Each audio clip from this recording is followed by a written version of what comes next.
Hey y'all, what it is, everybody? Thanks for tuning back in here to another episode here on the Speedbug channel. Almost forgot to say what it is, everybody. So, there you go, what it is. Well, today we are talking about, well, you see behind me, Ducati LESS. And what is it like to be Ducati LESS? And how does it feel?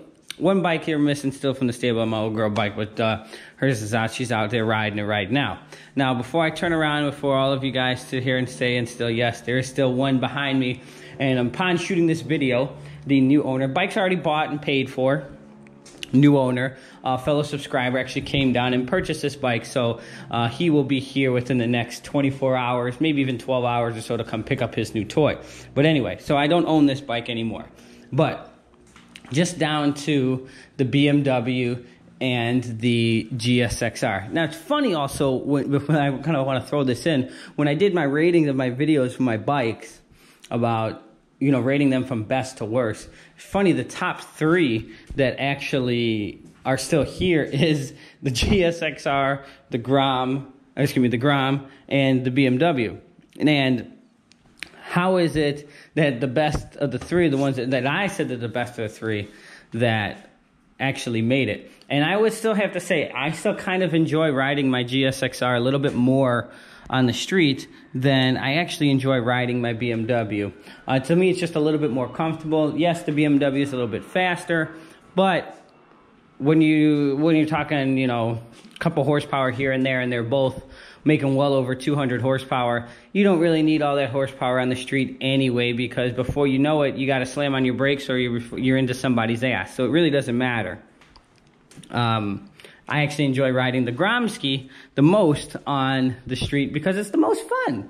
But when you want to get down and race and have fun or go on a little bit of a cruise or anything like that, the GSXR is still a little bit more comfortable than the BMW, even though the BMW has cruise control and some other cool features. But it doesn't matter. Each bike serves a little purpose, a little bit different, and I love them both, and that's why they are both still here, and none of the other bikes are.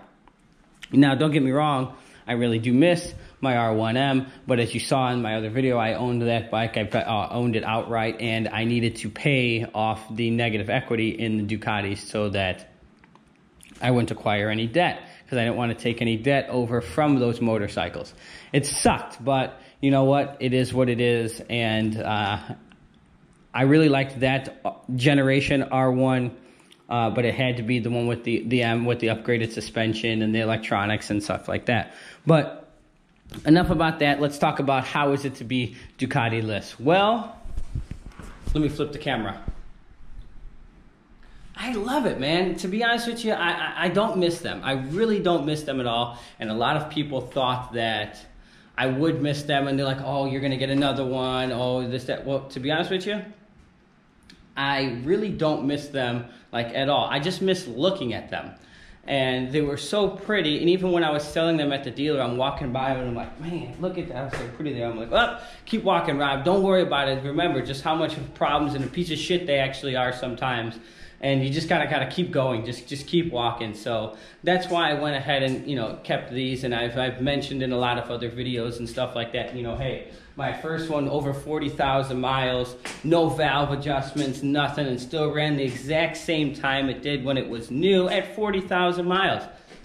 Chains, sprockets, tires, brakes, the normal stuff that's gonna wear out on any bike at 40,000 miles. Hell, I didn't even change the wheel bearings, and they were still rolling like they were still brand new. As long as you don't get dirt or anything in them, they're pretty good. They're a sealed unit. But I thought I would miss them. I don't miss them. My buddy, he still has one. I rode his, and then I'm just like, you know, it's nice, but I don't miss him. So for the ones that are wondering, am I going to get another one? Maybe someday. Anytime soon? Not a chance in hell. So as mentioned, not a chance. So a lot of people ask, you know, hey, what's new for the channel? What's coming with the channel? Well, a lot of you like the BMW. A lot of you like the GSXR 1000R. And there's actually not a lot of content on YouTube about this motorcycle. So there's actually going to be a lot here also from this channel. We still have the Trans Am over there in the corner. We do have the Silverado. And of course, we still have the old Gromski here. And the channel actually started with the Corvette, the BMW, and then the third edition, the Corvette, the BMW, and the third edition here was the Gromsky. So we're going to also get back a little bit into the roots, but jumping back into the Ducati and stuff, it is a little bit peaceful.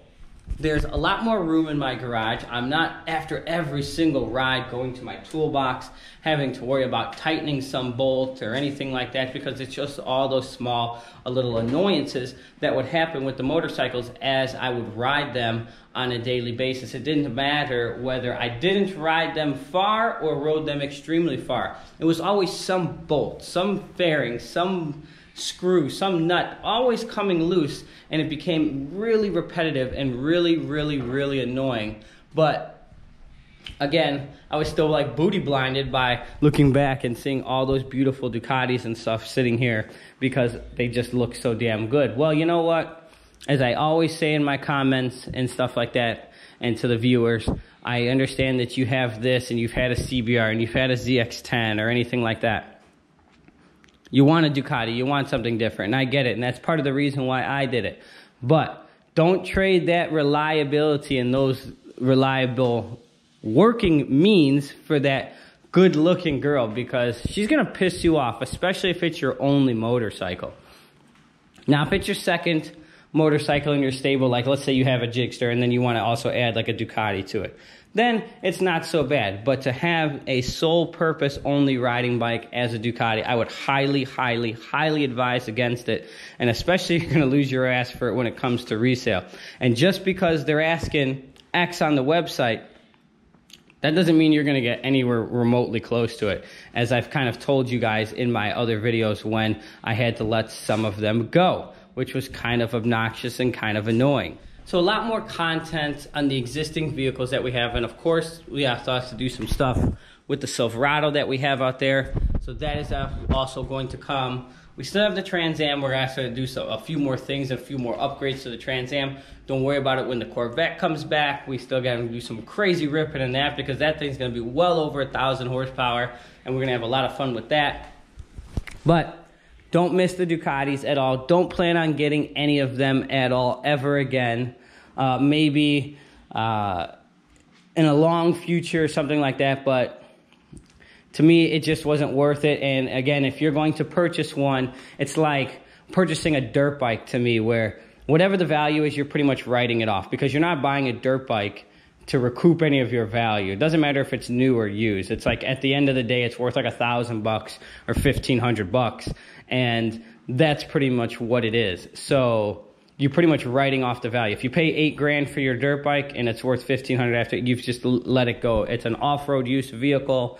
The Ducati is a luxury item vehicle. It is an art piece, and that's pretty much it. And it's only worth what somebody wants to pay for it on that given day. And I noticed that heavily, especially in the depreciation hit when I went to go sell my 4 Ducatis. But it is what it is. It's not that big of a deal. I'm over it, but I don't miss them. I don't plan on replacing them with anything crazy at the moment. We're going to keep the channel going with this stuff, and there's going to be some cool future builds, and maybe I'm going to hop up this one. And again, if you do something like that, like if let's say I dump 5 or 10,000 into this GSXR, for me to sit here and think that I'm going to get 15 grand out of this thing because I put 20 into it, well, you're stupid, and I'm not that stupid to begin with anyway, and that's definitely not going to happen. But we're going to keep it going with this. I don't miss them, and we're just going to keep it going. So I think that's going to wrap it up here for today's video. And if you guys have any questions about anything, oh, and I really want to touch on something. For the ones that absolutely say,